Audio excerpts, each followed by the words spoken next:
कहानी चिंटू नाम के एक छोटे से बच्चे की है, जिसके पैदा होने के कुछ ही दिनों के बाद उसके पिता की मौत हो जाती है। पिता का साया हटने के बाद चिंटू की माँ आशा ने अकेले ही उसकी परवरिश की थी। आशा पूरे दिन मेहनत मजदूरी करके अपने बेटे का पालन पोषण करती थी। एक दिन आशा चिंटू को स्कूल जाने के लिए तैयार करती है, पर चिंटू है जो स्कूल जाने के लिए तैयार ही नहीं होता। माँ, मुझे स्कूल नहीं जाना। रोज रोज मुझे स्कूल में खड़ा किया जाता है और सबके सामने मेरी इंसल्ट की जाती है। क्यों? अब तक आपने मेरे स्कूल की फीस नहीं भरी है ना, इसलिए जब तक स्कूल की फीस जमा नहीं होगी मैं स्कूल नहीं जाऊंगा। चिंटू बेटा, अभी तेरी माँ को पैसे नहीं मिले हैं। आज शाम को पैसे मिलेंगे तो मैं कल सुबह सुबह पक्का सबसे पहले तेरे स्कूल की फीस भर दूंगी। आशा चिंटू को समझा बुझाकर स्कूल भेज देती है और खुद काम के लिए निकल जाती है। वहीं दूसरी ओर रोज की तरह आज भी चिंटू को सभी बच्चों के सामने ग्राउंड में खड़ा कर दिया जाता है और उससे स्कूल की फीस मांगी जाती है। फीस तो नहीं है टीचर, पर माँ ने कहा है वो कल पक्का भर देंगी। तो फिर स्कूल में कहीं आ रहा, चले जाओ यहाँ से। स्कूल की फीस ना देने की वजह से टीचर चिंटू को स्कूल से बाहर निकाल देती है। चिंटू रोते हुए घर की ओर जाता है। तभी सोचता है कि वो ऐसा क्या करे कि अपनी गरीबी खत्म कर सके और अपनी माँ के सपनों को पूरा कर सके। अरे मैं कहाँ गया? ये तो जंगल है, अब बाहर जाने का रास्ता कैसे खोजूं? अब चिंटू रोते हुए बाहर जाने का रास्ता खोजने लगता है। तभी उसकी नजर रास्ते पर पड़ी एक किताब पर पड़ती है। अरे कितनी सुंदर किताब है ये, पर इतनी अच्छी किताब को भला किस मूर्ख ने यहाँ फेंक दिया होगा। कोई बात नहीं, अब घर जाकर सबसे पहले मैं इस किताब को पढ़ूंगा। वो किताब देखने में काफी सुंदर थी। चिंटू को पता नहीं था कि वो एक जादुई किताब थी। जैसे ही वो घर जाकर उस किताब को खोलता है, किताब को खोलते ही उसमें से एक तेज रोशनी निकलती है। तेज रोशनी को देखकर चिंटू को कुछ समझ नहीं आता और वो उस किताब पर हाथ रख देता है। हाथ के रखते ही वो किताब बोलने लगती है, बता बालक, तुझे क्या चाहिए? क्या ये किताब बोल रही है? हाँ, मैं एक जादुई किताब हूँ। मैं बोल भी सकती हूँ और हर ख्वाहिश पूरी भी कर सकती हूँ। जादुई किताब की बात सुनकर चिंटू को सबसे पहले स्कूल फीस भरने की बात याद आती है। क्या आप मेरे स्कूल की फीस भर सकती हो? अवश्य, ये लो। पैसे देखते ही चिंटू किताब के अंदर हाथ डालकर पैसों का बंडल ले लेता है। शुक्रिया किताब। तुमने जादुई किताब से पैसे लिए हैं, अब तुम्हें मेरे नियम का पालन हमेशा करना होगा। मैं सब नियमों का पालन करूंगा।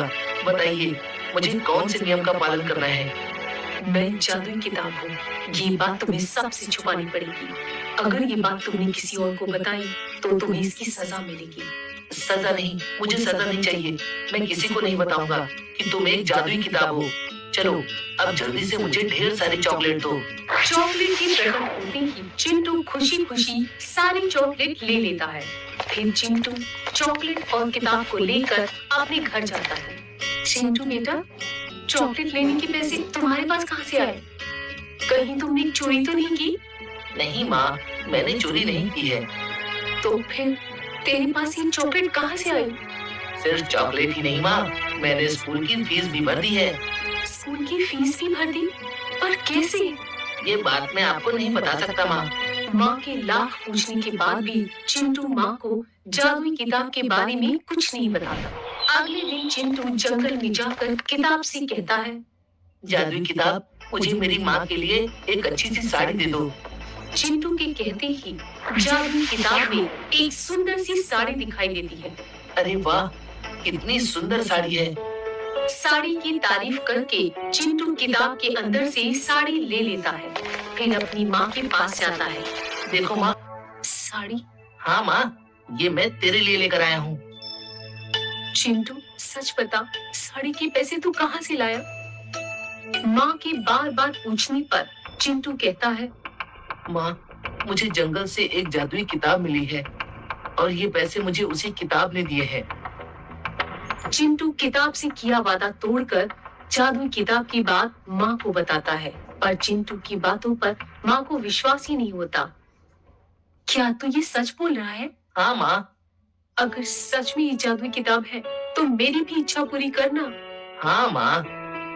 जादुई किताब की सच्चाई जानने के लिए आशा किताब से कहती है, ये जादुई किताब, अगर तू सच में जादुई है तो तू मेरे घर में इस महीने का राशन भर दे। आशा के इतना कहते ही जादुई किताब में ढेर सारा राशन दिखाई देता है। वाह, ये तो सच में जादुई किताब है।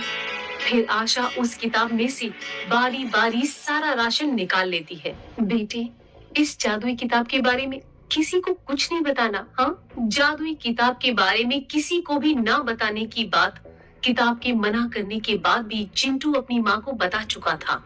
अब देखना ये बाकी था कि किताब उसको क्या दंड देती है। जादुई किताब से फायदा उठाते हुए चिंटू ने नया घर, फ्रिज, टीवी सब कुछ बना लिया था। गांव में भी इसके चर्चे हो रहे थे।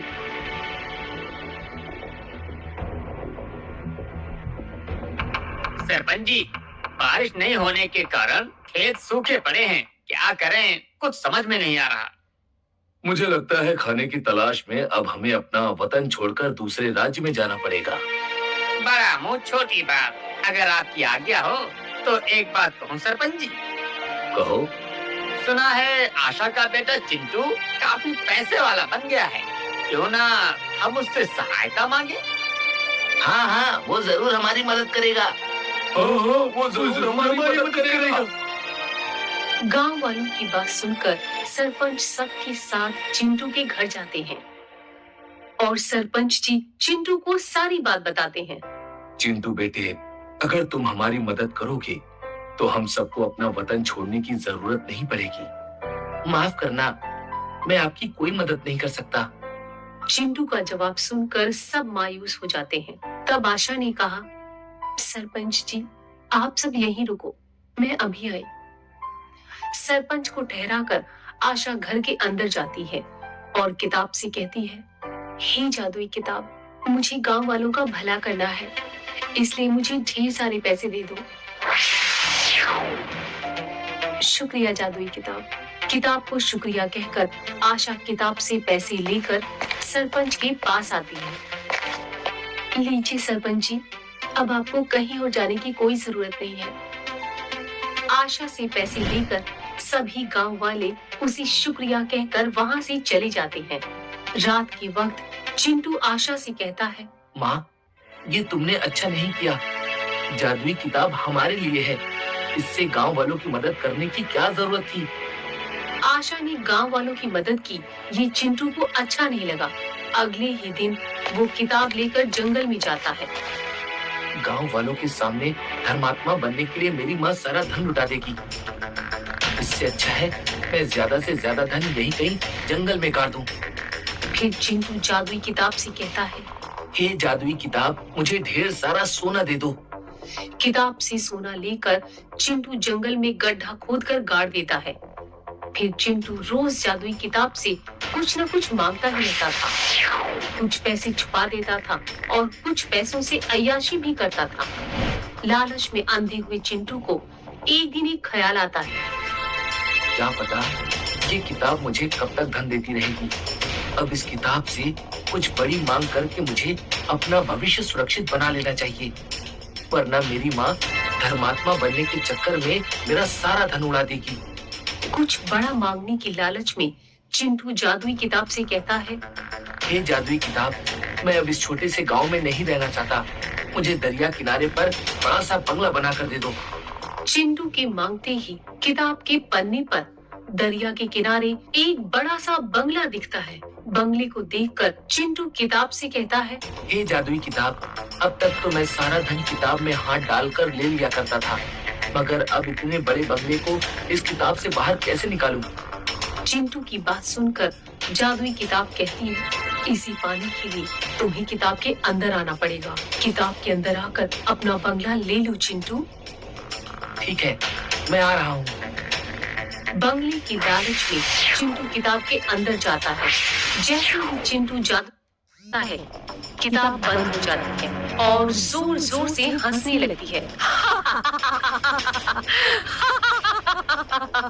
ये कौन हंस रहा है और क्यों हंस रहा है?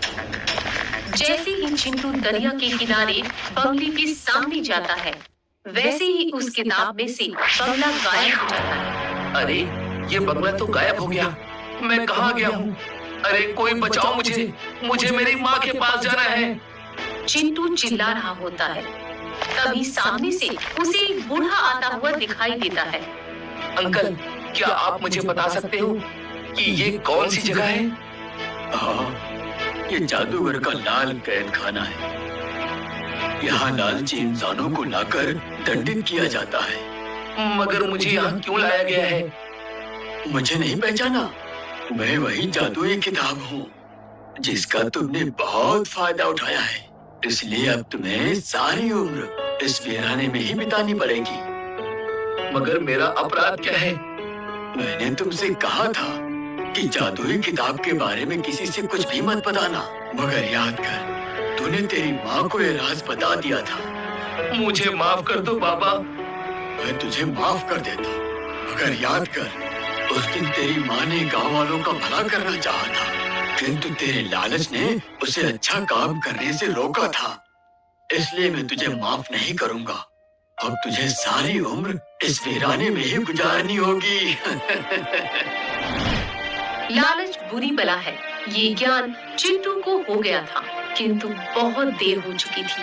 अपनी लालच के चलते चिंटू अब उस वीरान दरिया के किनारे अकेला अपना जीवन बिता रहा है।